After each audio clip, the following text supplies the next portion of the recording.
Vous avez en plus du Dani Olmo sur le banc. En fait, je ne sais pas si on se rend compte là petit à petit l'ampleur de l'effectif du Barça avec tous ces joueurs qui montent en puissance, ces joueurs qui progressent justement comme Fermin Lopez parce que le match de Pedri tout à l'heure, mais Fermin Lopez aussi, franchement, son match il est complet. Vous avez Dani Olmo sur le banc, c'est pas grave. Vous avez Fermin Lopez qui est là, contrôle parfait parce que son but à Fermin Lopez il est pas facile. Je sais, il y en a qui me disent il va marquer, c'est facile, il y a le but qui est vide. Mais d'abord, l'appel est incroyable. C'est limite un appel de numéro 9.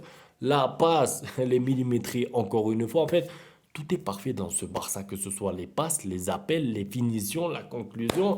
On se régale. Contrôle parfait. Ça élimine le gardien. Il n'a plus qu'à pousser la balle au fond des filets. Mauvais pied. Fermin Lopez, encore buteur.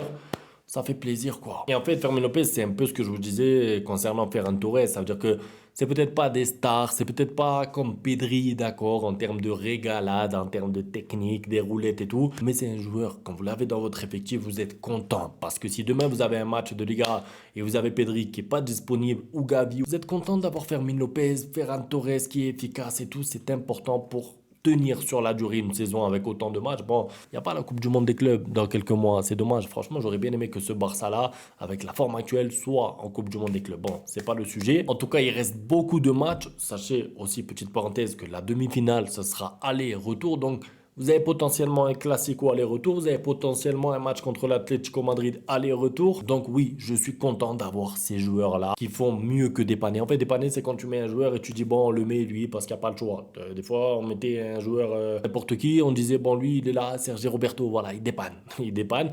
Là, c'est plus que du dépannage, c'est un joueur qui vous apporte quelque chose. Sur la deuxième mi-temps, je suis quand même content que Lamine Yamal ait marqué son but. Je sais pas pour vous, mais même s'il faisait pas un gros match, en tout cas, sa première mi-temps n'est pas très bonne. Il y a une occasion qui met sur le poteau. Il y a une autre action, tu vois, en deuxième mi-temps qui cherche un peu son but. Il peut chercher Ferran Torres. Il a envie de marquer, donc je le comprends. Il tire.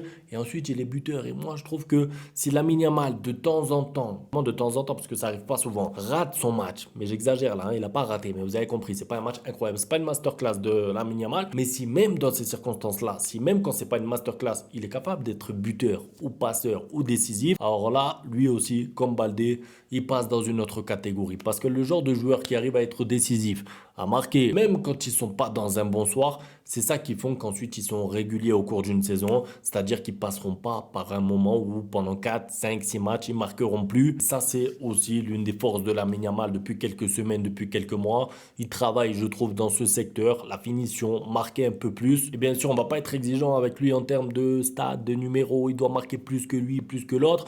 Mais le voir marquer, même si c'est un match de Coupe du Roi, ça me fait plaisir.